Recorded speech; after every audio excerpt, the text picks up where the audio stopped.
Okay, we are live. Hello and welcome to Talk Chef. I am one of your hosts, Reka. I'm your other host, Jordan. And today we're joined by kind of a ghost.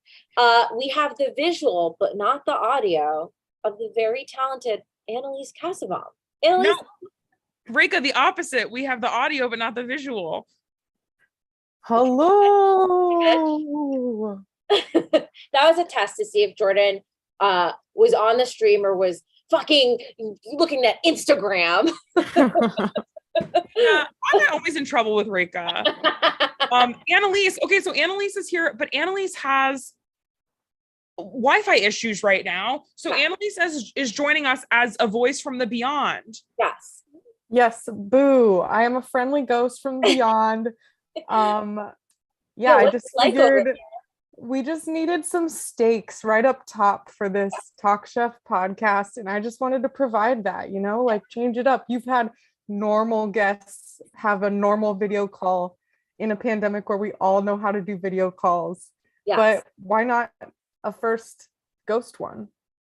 And you know what I sort of like about this is just like in the kitchen, you have to improvise. Totally. Video doesn't work. What? I'm not serving this video to Complicchio at the end of the day then? No. Okay. Okay. Slap your headshot on it and give him the audio. Okay. Yeah. I love so that. Good. I'm in support of that. Yes. So guys, before we dive in with Annaliese, couple orders of business. As you know, Talk Chef is a food charity-based live stream. We are still tallying up everything from before, from the last fundraiser that we did. Thank you guys so much for your wonderful support for the San Antonio Food Bank. We are getting the last of the gifts out. So Sabrina, we bless you for waiting so patiently. We bless you for waiting patiently. Thank you, Sabrina. We love you, Sabrina. Also, the spoon should have been shipped and received. Everything should be good. I haven't heard from you. If you got the spoon, I hope you're loving it. I hope you're using it. I hope you're kissing it. I'm hoping you're doing whatever you want with that spoon. So that is our first order of business. Annaliese the ghost. Our second order of business is actually something we didn't tell you about, which is just like every episode of Top Chef has a quick fire. So does every episode of Talk Chef. Oh. Yeah. Sorry.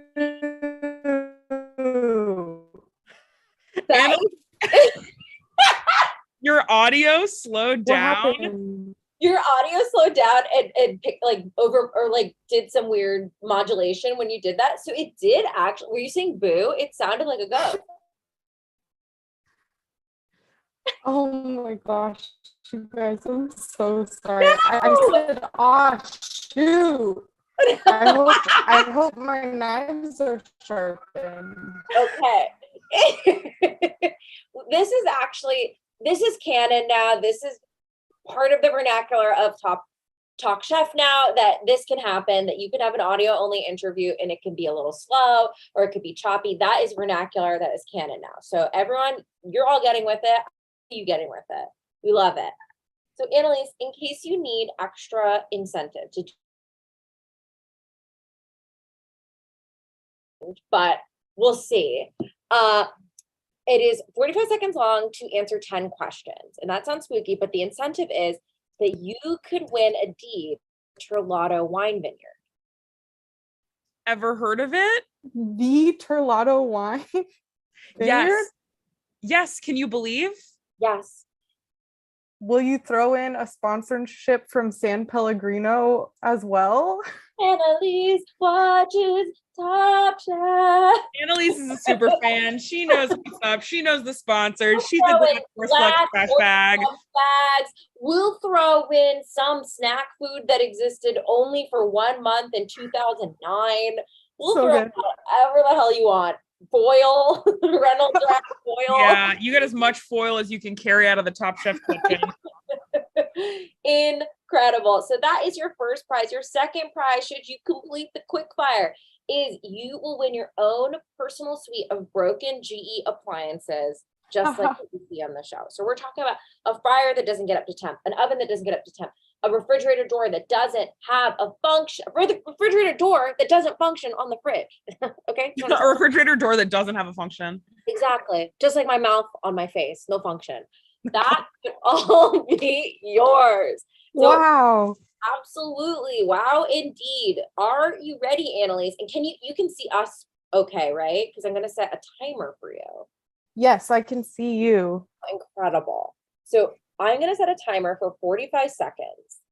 After Jordan finishes asking you question 1 of 10, are you ready? I'm ready. And I didn't say my usual shtick because we're talking to a ghost, so I actually got scared of you, which is that these are not trivia questions. These are all Annaliese like food preference questions. Okay.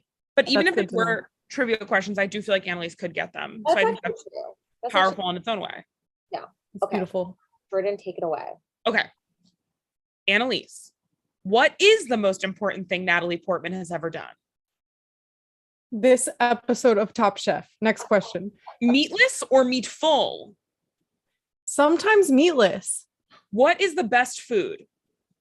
Bread. What is the food you hate? Fondue. If something comes where it can be microwaved or put in the oven, which do you do? Oven. Favorite TV show? Top Chef or The Amazing Race or What city? The Office. Sorry. What city should Top Chef go to next? Bakersfield. That's a plug for Josh. What's your signature dish?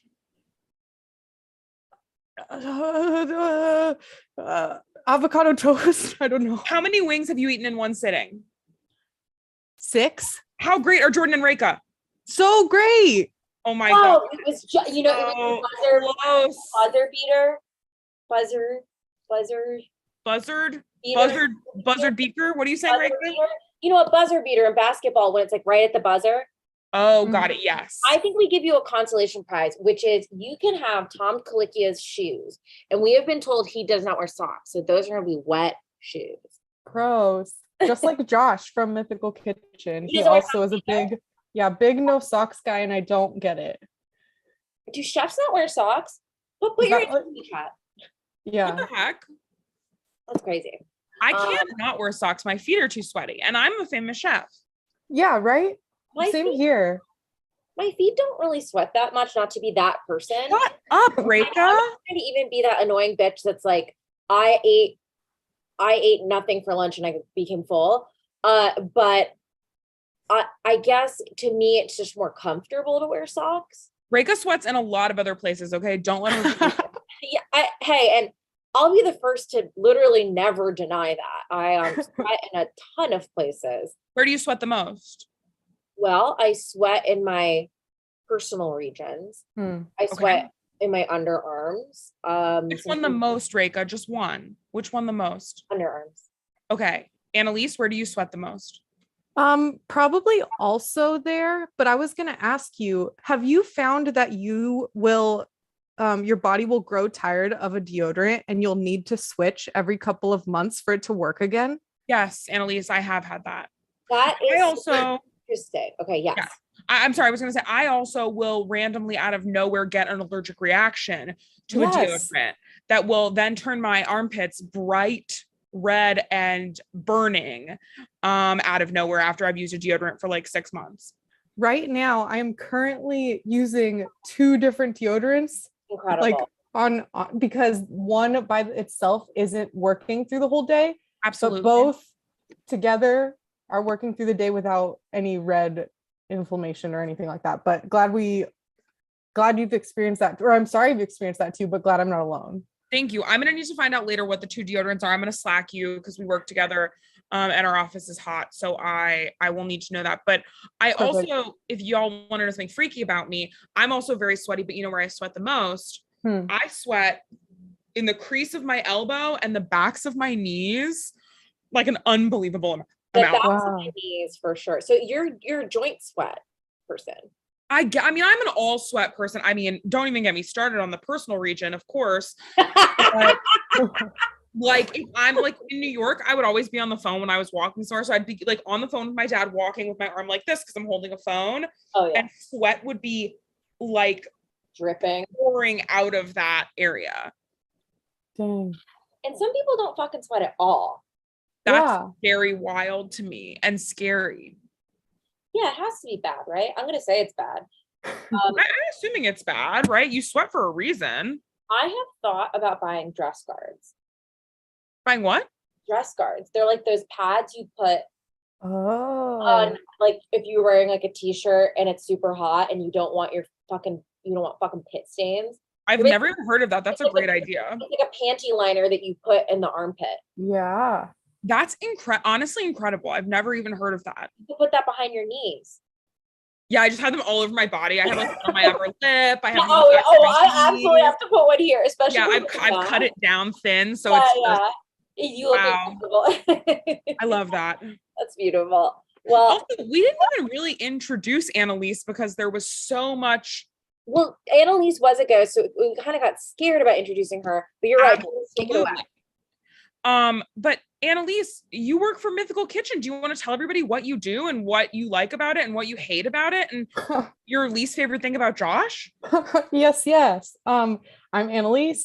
I'm the senior producer for Mythical Kitchen. So I get to be a part of all the episodes we make, the podcast we've got. A Hot Dog is a Sandwich. It's a food debate podcast. We get to just have a whole bunch of fun, and it's a very chaotic but excellent cooking show. So yeah, my favorite thing is the team that we get to work with, and my least favorite thing about Josh, this is both a favorite and least favorite because I'm jealous, but Josh has an insane canniness for vocab words. Like today he'll randomly be saying like a 3-syllable like SAT word, and he'll be like, look that up, does that mean this? And then it does. I don't know. So it's both very cool and a little frustrating because I'm like, I wish I knew that random adjective that no one's used in ages, but that's what came to mind because he did that today. For the word, what was the word? It was cloying and another synonym for cloying. And I was like, why do we need 2 words for that? I will say that cloying is a favorite in the Sporked office. Ooh, oh, like that's something super sweet. Yeah, because it's like, it's an easy way to describe something sweet that sounds kind of chefy and kind of interesting.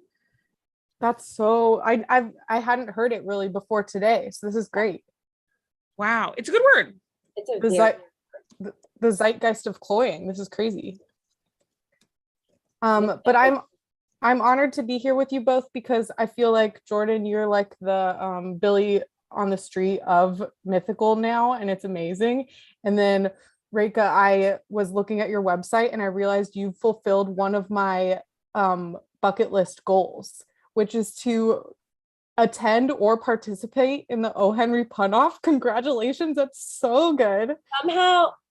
I somehow knew because I'm like, what is something? There's nothing in my mind. There's nothing on the hottest, sexiest girl in the world. Yeah. Oh, see, in my mind, there's nothing I've done that anybody else hasn't done. And so when you said that, I was like, what? No, probably a pun competition.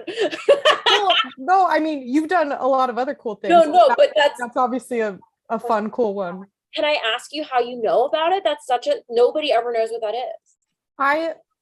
I like puns, but not in the way that, I know we haven't talked about Top Chef yet, but I like puns not in the way that those cheesy t-shirts where it's like a picture of a rock and they're like, you rock, like that's dumb. But puns when it's like you discover a moment together and you're like, that word means that too. Like I love puns in that way. And I feel like I have a knack for them sometimes. So, and people have told me that some people have like been disappointed in that, but I've just Googled like, are there pun competitions? Because I would like to try, and that's how I found it years ago. That is so funny. Reika is a world-renowned punner. Yeah, I did O. Henry twice. So cool. It was so insane. It's like a 9-hour pun contest outside in Austin, Texas in May, and then I did Thunderdome in Brooklyn, New York, like 25 times. And I was the like second woman to ever win, and I might have been like the most consecutive, the most wins for a woman for like a long time, or maybe most wins. I don't know. That's so good.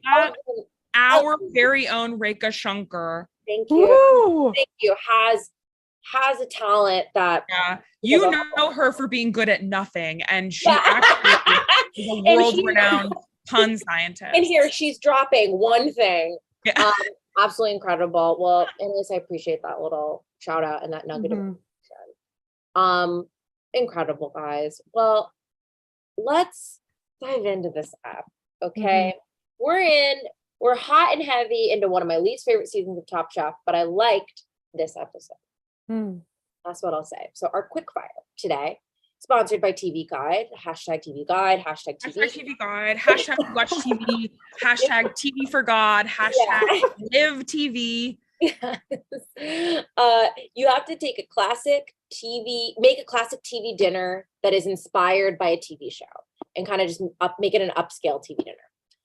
So everyone gets assigned a classic TV show. We have Seinfeld, Gilligan's Island, The Flintstones, The Sopranos, we had a few more, which are if y'all were doing this challenge and you could pick one TV show, what would you want the TV show to be? Ooh, that's a great question. It doesn't have to be one of the ones from like and Cheers. And Sesame Street. I feel like I would see The Sopranos feels too easy. I'm gonna have to puzzle. I agree. Just because like when you associate it with a show that like the two things Tony Soprano does, the three things are like kill people, fuck, and eat gabagool.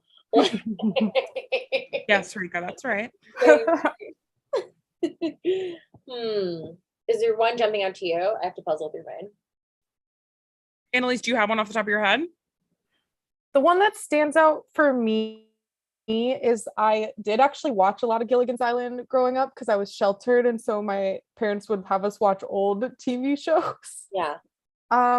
So that one stood out, and I think I could create some kind of like nice fish dish, a fish and rice dish, and just like it's an island, so there's got to be fish there.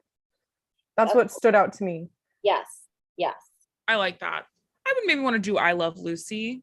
That's fun. And all your defense with a TV dinner thing. Maybe I would do Sex in the City. And each of my pockets on the thing would be one of the women. Be a different gender. That's fun. That's very fun. Oh, so one that's like something really classic, like a classic, like whatever, garlicky mashed potatoes. That's Charlotte. Charlotte is mashed potatoes. And then something kind of severe and spicy, maybe like a beer battered wing or something that's like with a hot sauce and stuff. That's Miranda. That's so good. And I'd have something sexy for dessert, like a little chocolate souffle kind of thing with like raspberries. And then I'd have something fucking crazy for the last thing, and that's Carrie. It would be like, I don't know. You put a big shoe on the plate and you'd put a giant fucking shoe on the plate. I love a themed dinner. I actually have a whole Google Doc of themed dinner ideas where it's like a movie and then what I would serve. That's like the themed dinner. That's so fun.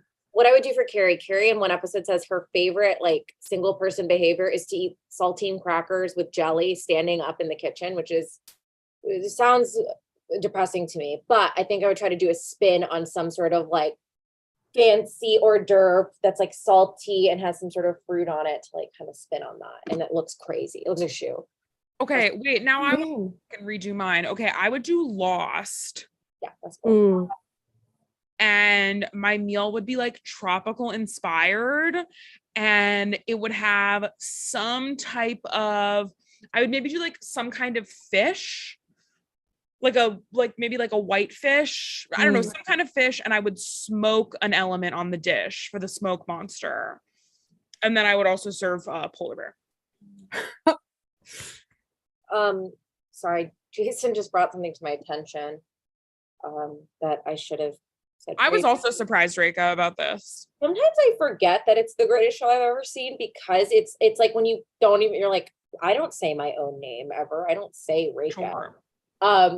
I love Frasier, Annaliese. It's an actual diagnosable illness. And the doctors say she's stupid for Frasier. I don't know. They say it's terminal. Oh, I'm so sorry. Thank you. The very obvious thing would be to do some plan like tossed salad and scrambled eggs for a Frasier with some sort of extremely esoteric, fancy, like sherry soaked like cake or something for the dessert. So yeah, this is a fun exercise actually. We should open a restaurant that's called TV. It's called TV dinner. It's called TV Guide, hashtag TV Guide. Hashtag TV guide. Hashtag we love TV Guide. Do you do that often when you're watching the show, or only as you unpack it in this live Only- stream? Sometimes a thing will occur to me if it's like if like the person's like, especially I am a vegetarian, and so there's certain things where people will be like, I have to make something with a tomato. I've never done that, and so it's like we don't know what to do. So then I'll think of something, but yeah, you look excited. I'm so sorry to interrupt. I am getting breaking Top Chef news that is sad. I saw it. It's Should I really say it? What happened? Howie from Top Chef Miami died. it's really sad. Oh There- my gosh. Bravo has an article up that has a couple of charities that the family is asking for donations to. One of them is a bully rescue place. Wow. Yeah, somebody just sent it to me. It's really sad. He seems really cool. Okay, sorry No, you're so fine. to bring the mood down. I just saw that and was shocked. It is shocking. No, I think that's fine. I just got a text that popped up on my phone. I'm gonna dive into the dishes. if Okay, that's- sorry. I didn't mean to bring the mood down. I just did feel like I just saw it. I had to. No, it's beautiful. Oh yeah. We want to honor our chefs. Jennifer Carroll got the Flintstones and made a chicken roulade with garlic cream, pea salad, and caramelized peaches. Now, Annalise, we usually just do like a thumbs up, thumbs down of whether we think it sounds good, whether we think it sounds like a Top Chef dish, but obviously you are a ghost. So if you want to Ooh. say thumbs up or thumbs down, Great. I'm gonna give this a thumbs down. I'll give it a thumbs down. I think it seems boring. I think it seems boring. It didn't completely register for me, but I remember you just saying something veggies. So if it doesn't register, probably thumbs down. Yes, chicken roulade, garlic cream, pea salad, caramelized peaches. To me, this is like a fancy school lunch. Yeah. And I know the assignment is TV dinner, but I don't know. She kind of fell off all episode, it seemed like, and she was down on herself for it. Yes. There's an episode, I don't know if it's this season, but she cooks severely ill. And Oh I'm yeah. like, oh my Oh God. yeah, I forgot about that. Post-COVID, you're just like, why were we doing anything? Yeah. Sick. How fucking rude to come in and like make your coworker sick. Mike Isabella, who had Seinfeld, a show he's never seen before, made, I thought it was actually kind of clever, sausage and peppers, mushrooms and cheese, and a warm fruit salad. Well, the thing that I thought was clever was the sausage and peppers. I think the rest of it is a warm fruit salad sounds really depressing. Ooh, warm fruit salad. Absolutely not. I Yeah, don't thumbs down. I liked this. I thought the sausage and peppers direction was cool. I'm like, ooh, do like a New York City hot dog cart. I think that's cool as like inspiration for the rest. And then it kind of fell off from there. Yes. There's also some sort of like pea soup on there. And I guess I don't really feel like addressing it. Okay. So then Kevin got the Sopranos, which again feels like a softball. Yes. Meatballs with polenta, roasted cauliflower, and roasted pear. Now, I think this sounds good. It's a little boring, so I'm going to give one of these middling kind of thumbs. Or I think he got a softball. Yeah, I'm gonna say thumbs down. I think it's easy. so easy that something like this, you have to do something Cool. creative with it because it's so easy, and I just don't think he did. You know Hmm. what? Maybe I would do some sort of Italian meat, of course, whatever. I would do something with oranges because Tony's always drinking orange juice on that show. And now, would they be giving me points based on me watching the entire series of all 6 of these shows? Yes, probably. Yeah, or he could have made duck. He could have made duck. Hey, everyone, he could have made duck. I don't know. Just a thought. Yeah, just a thought, actually. Okay. Eli then made macadamia nut shrimp with sweet potato puree, herb salad, and then cherries and bananas. This sounds good to me, minus the cherries and bananas. Cherries and bananas Yeah. are so stupid as a dessert, but the rest of it sounded good to me. Yeah, I'd eat this. I would eat the rest of the dessert, like literally made me depressed as I read it because Jordan and I are not really here for cherries. I think I'm a little more, I can accept them sometimes. I don't want them really. Mm. I don't like cherry flavoring or anything. Yeah, I'm I like, think it's gross. why are you pairing it with another fruit like that? Bananas. My daughter Reka loves I have a picture to show you. Remind me if I don't end up showing it to you, remind me. Don't ask her to. Yeah. So Frasier and Bananas got it. Thank you. I'm sick. It almost feels like they were told the dessert had to be like weird fruit. I don't know. And okay. everything looks a little sadder in those segmented trays. Like it does serve school lunch. It doesn't fill out the tray also, so it looks so empty. I know. Why? That was my question. Why didn't the things fill out the trays? It seemed like a lot of people just like didn't. I'm like, did you not make enough, or was this is this how they told you to do it? I don't know. It just made me scared. Yes. It's weird. Michael Voltaggio had, Cheers. So you made a chicken parmesan with braised Swiss chard and cherry pie. I'm going to give this a thumbs down. This didn't make sense to me with Cheers. I agree. And I thought his original jumping off point was really cool. Do food served in a bar. Cool. Great. I think you can be inventive and fun with that. Whatever. And I was like, cherry pie. I also was like, you didn't make pastry dough. No. At this time. So there had to be like pre-made dough. And then I'm like, you didn't make it.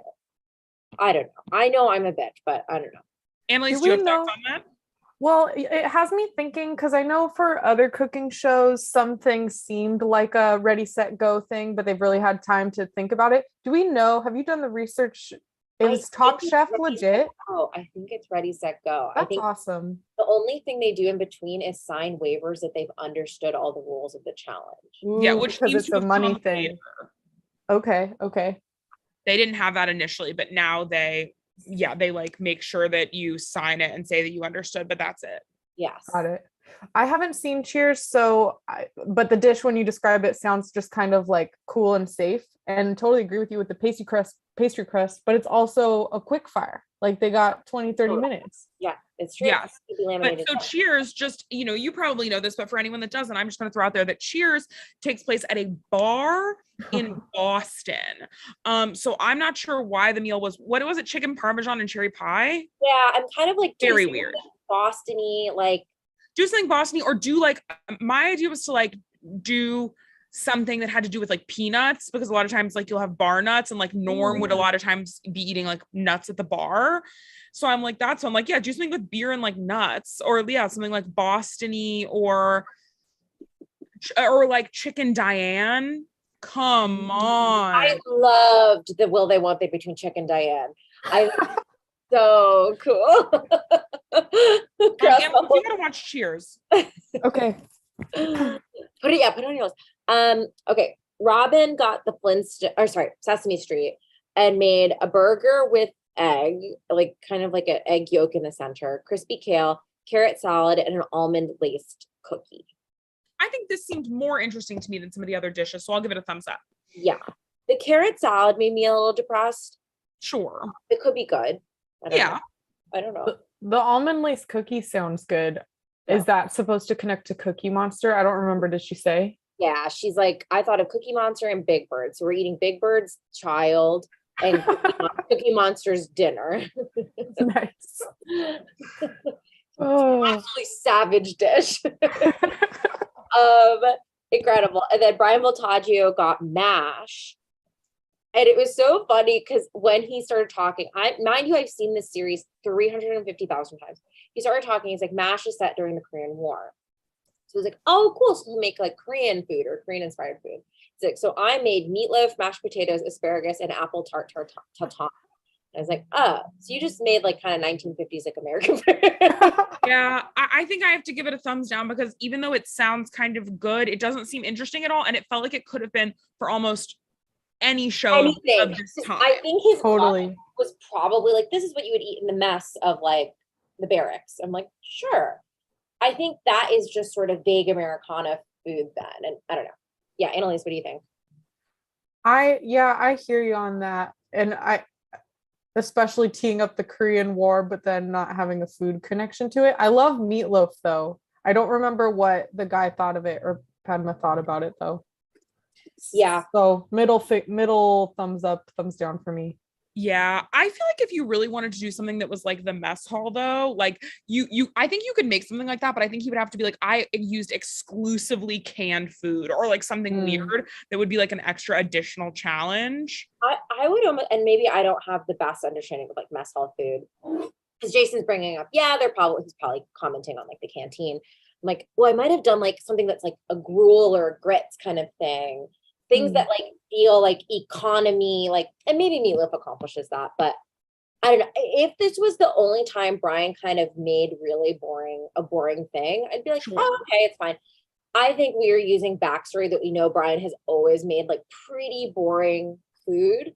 No matter what the challenge could be, like make something inspired by the vastness of the galaxies, and he'll be like, I made tuna tartare, and you're like He's incredible. the more robotic of the Voltaggio brothers. Yes, 100%. So great. For this quick fire, we get on the bottom Jen and Robin, and on the top Kevin and Brian, and our winner is Kevin. And he gets his TV guide dinner kind of package as part of Top Chef's line of TV guide dinners, which I have never seen. Yes. And I'm always looking. So that's interesting. Yeah, I don't think that ever happened. It might have not happened. And so that for our elimination challenge, the challenge was to cook at Tom Colicchio's steakhouse. And then there was a little twist turny thing in there where they're like, here's your guest judge. And the way they tee up vegetarians is like Natalie Portman is about to say she is vegetarian. They're like, She's but people. Natalie has something to say. I eat people. And it's You're so right. It's so funny. And there she's like, I'm a vegetarian. They're like, we were just looking at all those hot ass steaks in there. We had this big segment where Jen and Carol is climbing on top of the fridge to get a lobster and all this stuff.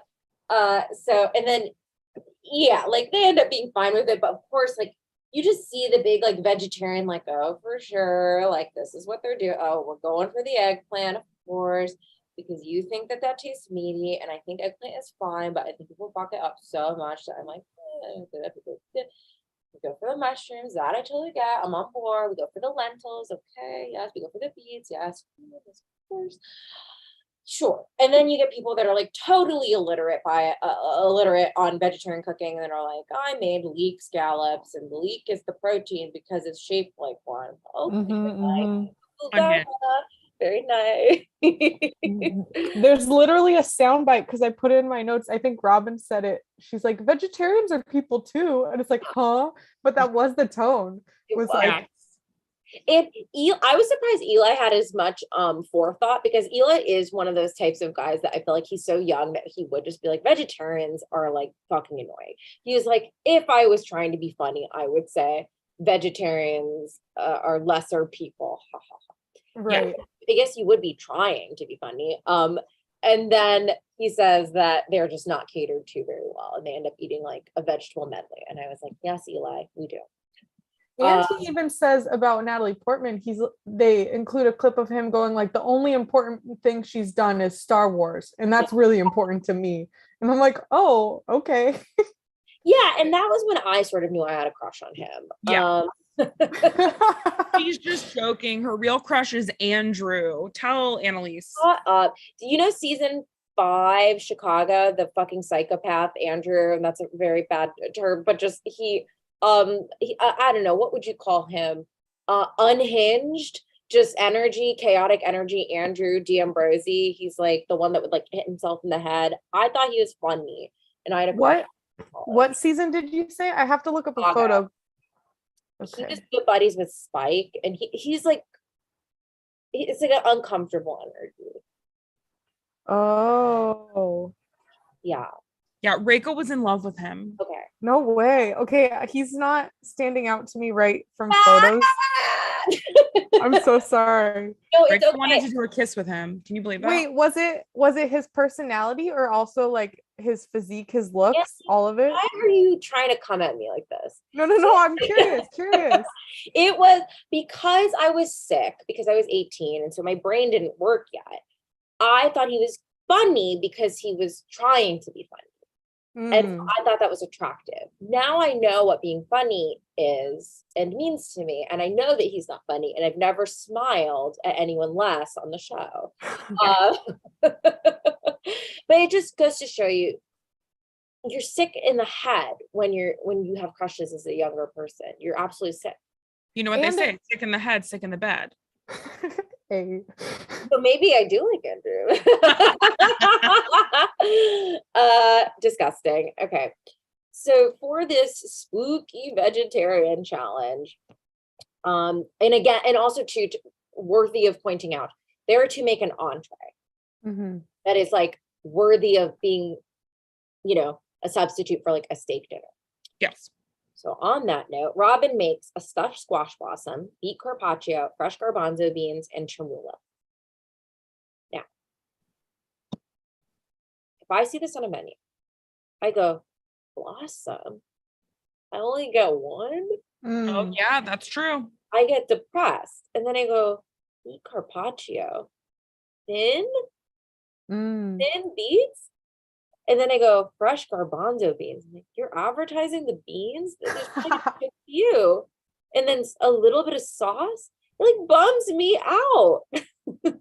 I do get that. That makes sense to me. Yes. So like, I like it all in theory. I know this chermoula ended up being really salty. Please don't give me one squash blossom. I would start crying. Yeah, I think Rake is right. I got to give it a thumbs down. Yeah. Okay, the next thing was a picture of Sassy. What do you think, Annaliese? It did make me, that's so cute.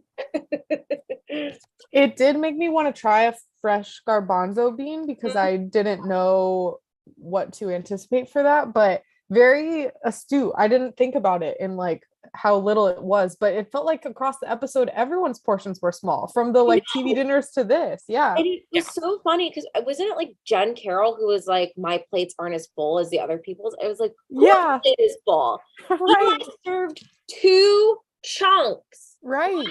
2 of eggplant. Rico, it's insane that you're showing that picture. Like we can see it. Excuse me. Don't you dare ever talk to me again. 2 chunks. Hashtag 2. Pop it in the chat. Hashtag 2 chunks if you think this is too little food. 2 chunks. It further emphasizes their perception of vegetarians of like they don't eat meat and like they only eat 2 bites. Yes. Yeah. I can confirm I don't eat 2 bites. Right. Pile on the veggies. Yes. So Eli made confit of eggplant, lentils, garlic puree, and a radish salad. If there was more of this sounds nice to me. I like a good seasoned blob of lentils and garlic puree. Yes. They're just too little. What do you think, Annaliese? I was worried when they said the dish that since eggplant can get soggy, I was worried the note would be like, don't confit eggplant, like that's too much, but it must have been done well because they liked it, I think. Yes. Yeah, it does sound good. Yes, I agree. Yeah, people be messing up eggplant. Michael Voltaggio made an asparagus salad where he made asparagus in 3 different ways that I guess we don't deserve to know about. Japanese tomato zucchini and banana polenta. Yeah, I mean, yeah, you're pandering at this point. Yeah, I'm interested. I just didn't like how he was like, I want Natalie to eat it and be confused about what she ate. Yeah. I think it's funny, but love it or something. And he just said it in his cocky Michael Voltaggio way. Absolutely. Yeah. It's almost like, as you said that, it reminded me of a comedian that's like, I'm going to be alt. And you're like, yeah. And Rake and I are like, no, thank you, please. You know who's not saying that? Actual alt comedians. Actual alt comedians, yeah. Absolutely. I'm going to be cool. Yeah, I agree. Jen Carroll then made charred baby eggplant, braised fennel, tomatoes, and verjunage. What is a verjunage? I'm gonna look it up. Sauce of some. It is. Excuse me. What the hell is it? Verjunage sauce, whisking butter, and a little wine-enriched cooking stock. There we go. Okay. There we go. I famously don't know anything. But when she was talking about the difference between the regular eggplant and the baby eggplant, like she was having to cook a t-shirt or something. Yeah. Like, she's like, I'm not interested in this product. I wanted the eggplant, not the baby eggplant. I'm like, I totally get it. They're different sizes. They probably have different levels of sweetness. I totally get it. They're different sizes. I totally get it. A banana and a grape, totally different sizes. I can see why it would make you get so scared. It was just like, wow. If it were more, even if it were like a zucchini and like a baby zucchini, I would get it more, because I do think that those are different flavor. Sure. I guess I just didn't. If someone knows, correct me in the chat. But she acted like truly she was cooking with dirt. Yeah. So I'm gonna have to give this a thumbs down, because it sounds like a bunch of roasted vegetables, and I'm not interested. And there's so little of it. Yeah. So, Yeah. Thumbs down. I was bummed, especially after both walk-in sequences where she was scrambling so much. It's like, it's funny that she was the one yes. without what she wanted. Yes. Ugh. Okay, then Mike Isabella made whole roasted leeks with onion jus, baby carrot puree, and fingerling potatoes. Here's the thing. I don't think this is an entree, but I'm like, whoa, a buck ton of alliums and then baby carrots on a plate. That sounds good. Mm-hmm. But man, if you don't cook a leek right, that shit is dense as hell. That inside's gonna taste like shit. Yeah, so thumbs down.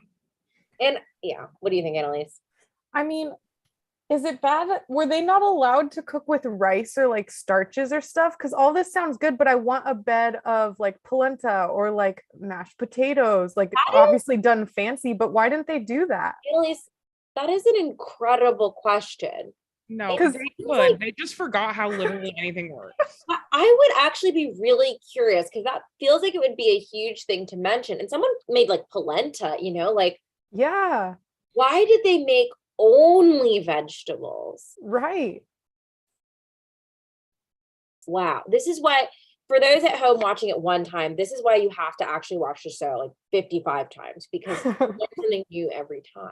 Yes. And absolutely. yeah, Elaine's bringing up like cheese, like all these things that add like fat. Like, a lot of these might have even been like almost vegan. Yes. Not to say that you can't make delicious vegan food. Obviously you can, but I'm like, what do you think like a vegetable sort of is? Yes. Christine's asking, did it have to be vegan or vegetarian? Natalie said she's vegetarian. Yes. Right. And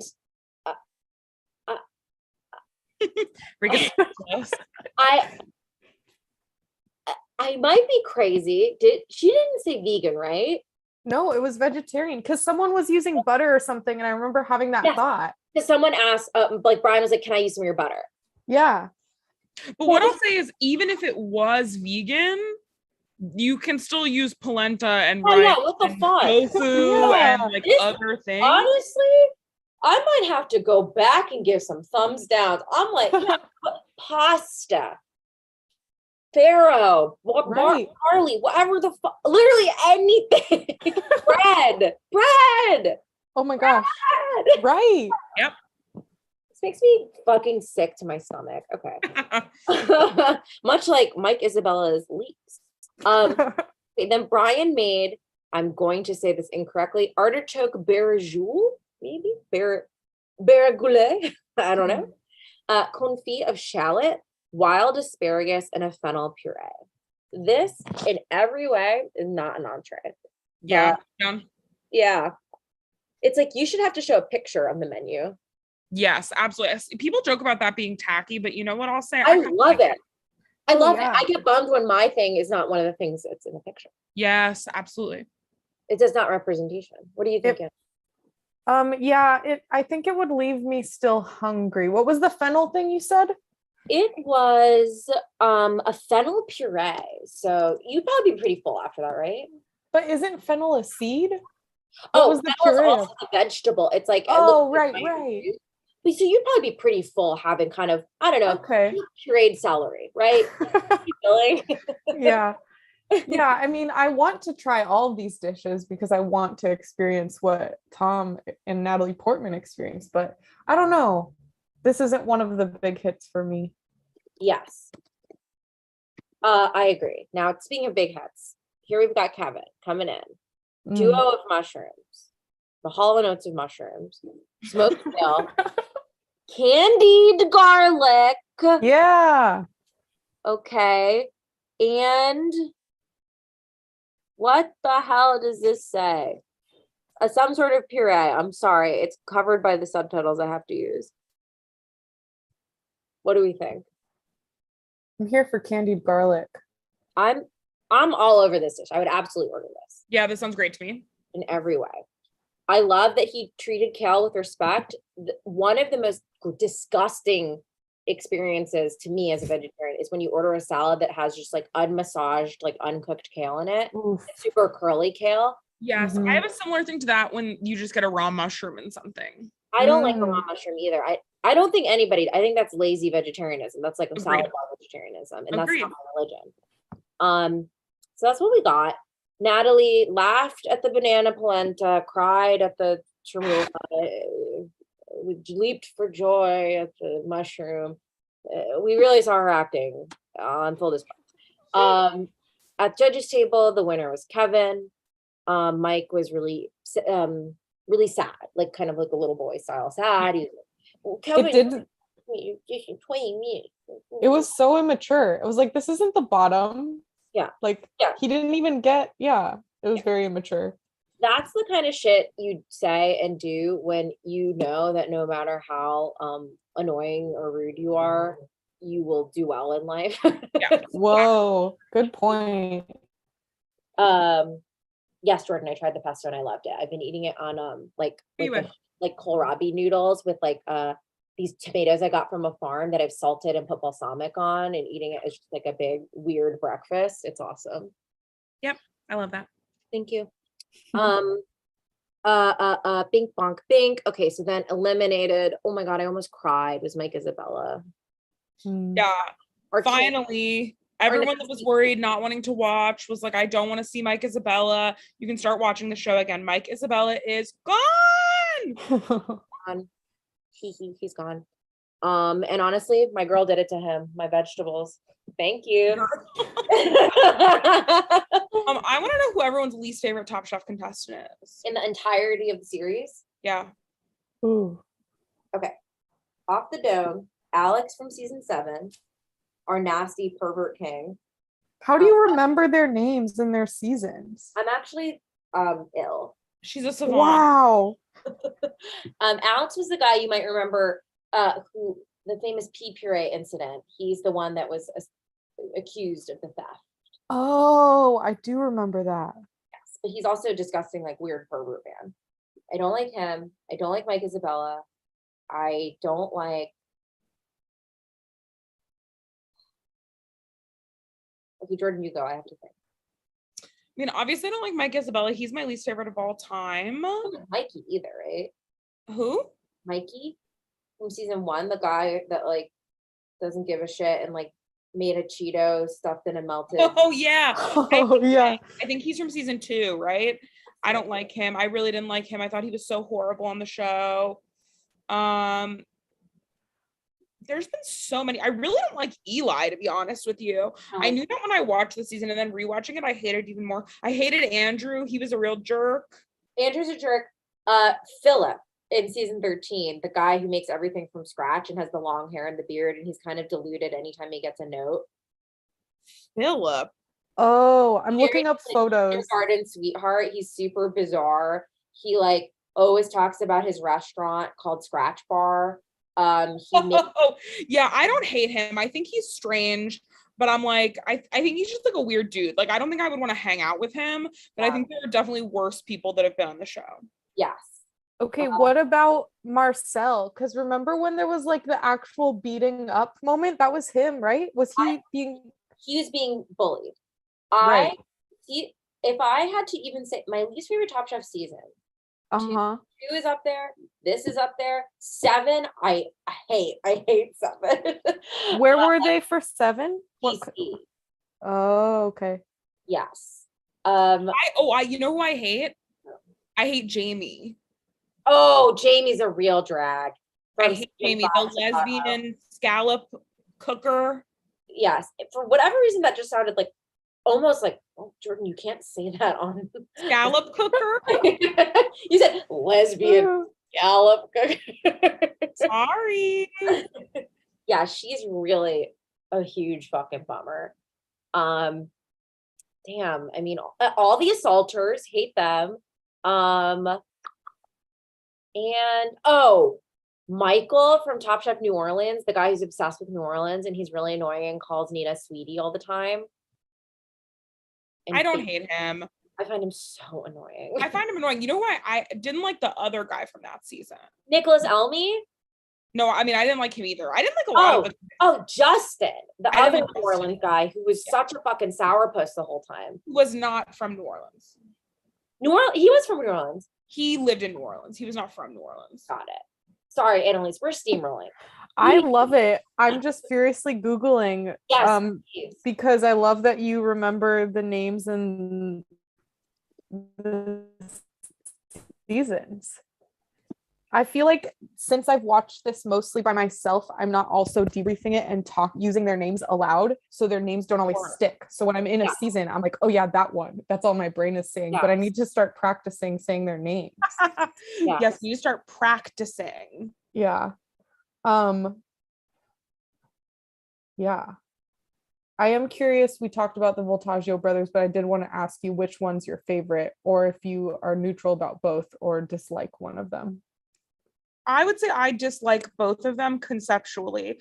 I'm sure if I met them, they would be totally fine and very nice to me. And I think they're both talented. In terms of personalities on this show, I think Brian is a smidge boring in this season. I think he's better when he comes back for All Stars, and I like him more then. And I think Michael is extremely talented, but I think Michael is like really rude and kind of and also, once again, like, this is from when he was on the show. He could be like totally different now, but he reminds me of like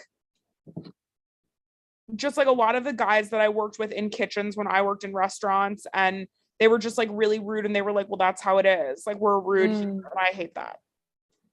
I did a video with both of them at College Humor where we played Overcooked together with Mike Trapp, a friend and former coworker.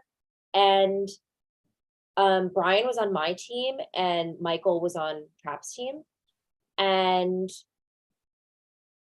before we started, they were both like perfectly nice and fine. And Michael was actually like very personable. Brian was a little more stiff, and they did get like a little competitive. It might have been performative. But Brian, I found, and again, he might be different and maybe he was off. I found him to be a little rude. We were playing and I was just asking stupid questions because I'm a comedian. So, Overcooked, the recipe for a soup will be like onion, onion, onion. So, we're engaging with them, asking them foodie questions. And then I was just like, oh, would you say that's a typical recipe for a soup? And they're like, I guess onion soup, but like, no. I'm like, oh my gosh. No way. What an experience. Was this to promote Top Chef or? No, it was to promote to get College Humor some views.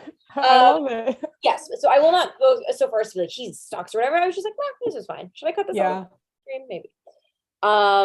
Yeah, but they were both like very nice before playing the game and whatever. So yeah, I feel like when they come back in future Top Chef moments later, Michael does seem a little more like less prove himself, which is nice. Yes. Yeah. Like an age thing, just aging naturally, you become less whatever. Yeah. Like Eli is like 25 in this season and it shows. Yeah. He actually like 17. Yes. There's a point where Michael in this episode like gives Eli, good job, Eli, you're doing good, almost like he's his nephew or something. Condescending, but they let him do it because they're like, he's a Picasso.